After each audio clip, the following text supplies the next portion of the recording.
जिंदगी में जो हम चीजें खरीदते हैं, जिन पे हम बेशुमार पैसे खर्च करते हैं, क्या उन पे खर्च करने का कोई रूल या कोई नुस्खा है? जानेंगे इस वीडियो में। नंबर 1, गाड़ी खरीदने के लिए इंडिया का रूल, द 35-15 रूल।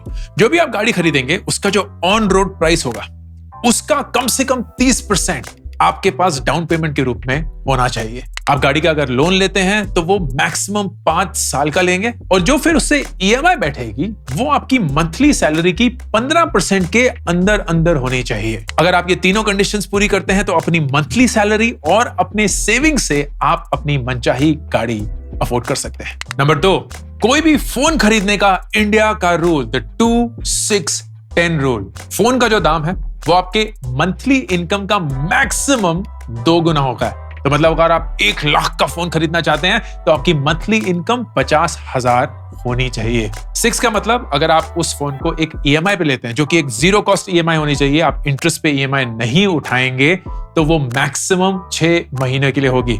और 10 का मतलब वो जो ईएमआई बैठेगी वो आपकी मंथली सैलरी की 10% के अंदर अंदर ही होनी चाहिए। अगर ये तीनों कंडीशंस आप पूरी करते हैं तो आप अपना मनचाहा फोन अफोर्ड कर सकते हैं। नंबर 3, ग्रोसरी खरीदने का इंडिया का रूल, द 10-5-3 रूल। एक सिंगल या एक कपल के लिए जो भी क्यूमुलेटिव या टोटल मंथली इनकम होगी, उसका करीब 10% आपको अपनी ग्रोसरी की तरफ प्रोवाइड करना चाहिए। उससे ज्यादा अगर हो तो आप शायद फजूल का खर्चा कर रहे हैं, बेफजूल नहीं, फजूल का खर्चा कर रहे हैं, which you should bring down। 3rd या 4th मेंबर अगर फैमिली में जुड़ता है तो आप उन मेंबर के लिए 5% और जोड़ेंगे। तो मतलब अगर फैमिली में 3 लोग हैं तो 15% ऑफ टोटल मंथली इनकम, अगर फैमिली में 4 है then 20% of total family income. और फिर 5 या 5 के बियॉन्ड अगर फैमिली मेंबर हैं तो हर एडिशनल फैमिली मेंबर के लिए हम 3% जोड़ेंगे।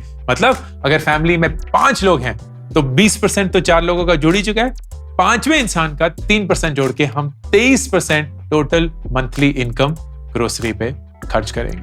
इससे आपको ग्रोसरी का एक मोटा मोटा अंदाजा मिल जाता है बजट करने का, एंड आप अपने कॉस्ट को, अपनी स्पेंड्स को कंट्रोल कर सकते हैं। नंबर 4, कोई भी इन्वेस्टमेंट करने के लिए द 100-X रूल। वो ये बोलता है कि अगर X आपकी एज है तो X% आपकी टोटल इन्वेस्टमेंट का जाना चाहिए सेफ इंस्ट्रूमेंट्स में।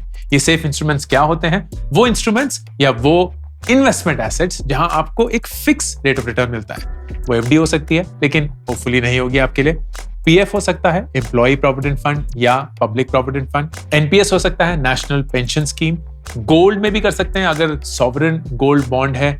तो ये सारे प्रिडिक्टेबल इनकम स्ट्रीम्स होते हैं and they will be good for you. 100-X आप इक्विटीज में डालेंगे, मतलब स्टॉक मार्केट। वहां भी स्टॉक पिकिंग नहीं करेंगे क्योंकि हमें नहीं पता कि कौन सा स्टॉक उठा सकते हैं।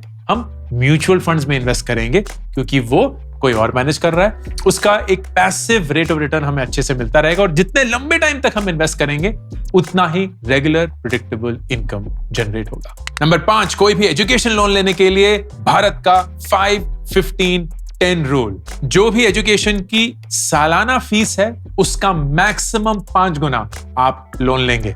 तो ये इंक्लूड करेगा आपके लिविंग एक्सपेंसेस, आपके टेक्स्ट बुक का खर्चा, कोई भी और ट्यूशन का खर्चा, सारे खर्चे जोड़ के। 15 मतलब जो भी आपकी फ्यूचर इनकम होगी फ्रॉम दिस कोर्स, उसका 15% से ज्यादा आपकी ईएमआई नहीं बैठनी चाहिए, because then that will ensure कि आप थोड़ा बहुत रिस्क ले पाएं, थोड़ा अच्छी सी जॉब में भी जा पाएं, खुद के लिए बचा पाएं, चीजें भी कर पाएं जो आप करना चाहते हैं, एंड लोन के तले ही दब ना जाएं। एंड 10 का मतलब आप 10 साल के पीरियड के लिए लोन ले सकते हैं। मैंने खुद का लोन 10 साल के पीरियड के लिए लिया था, अच्छे से चुकाया, क्योंकि एजुकेशन लोन में आपको बहुत सारे टैक्स बेनिफिट्स भी मिलते हैं, and that could be the way to reduce the actual cost applicable for you.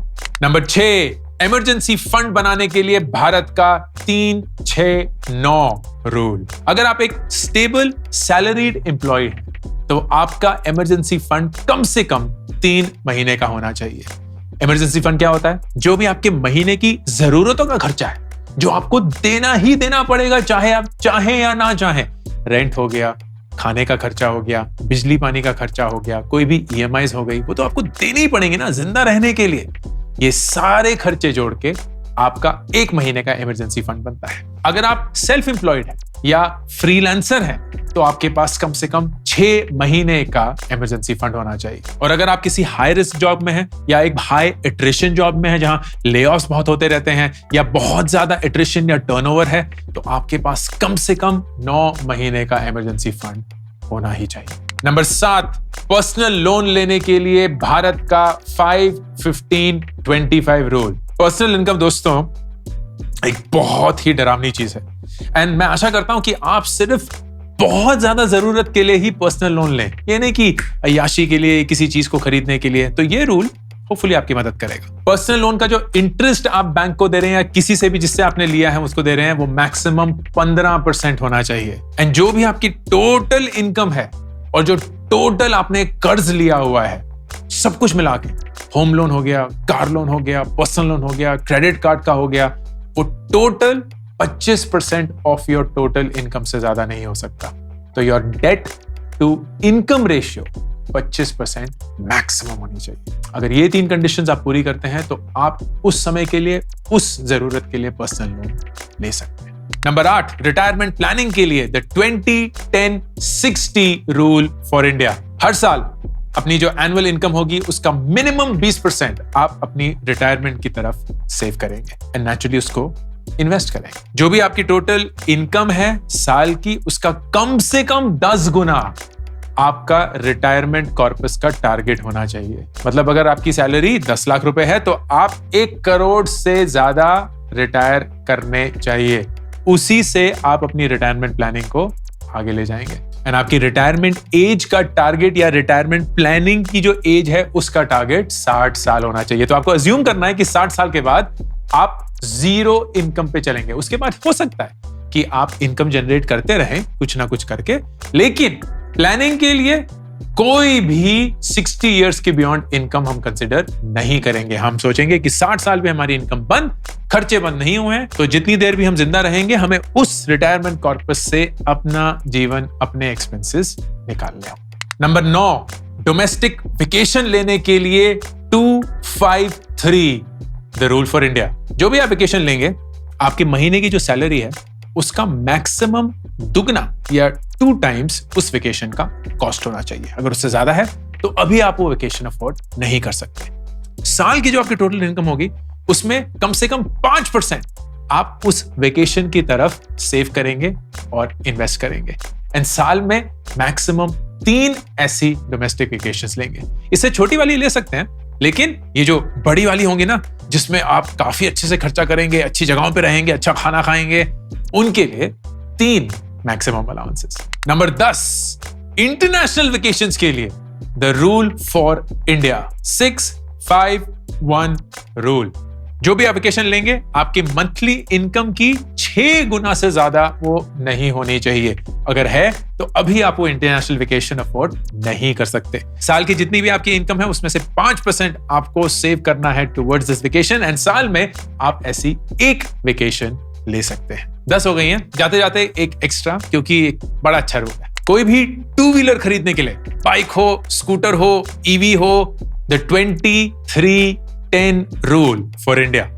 जो भी ऑन रोड प्राइस है उसका कम से कम 20% डाउन पेमेंट आपके पास होना चाहिए।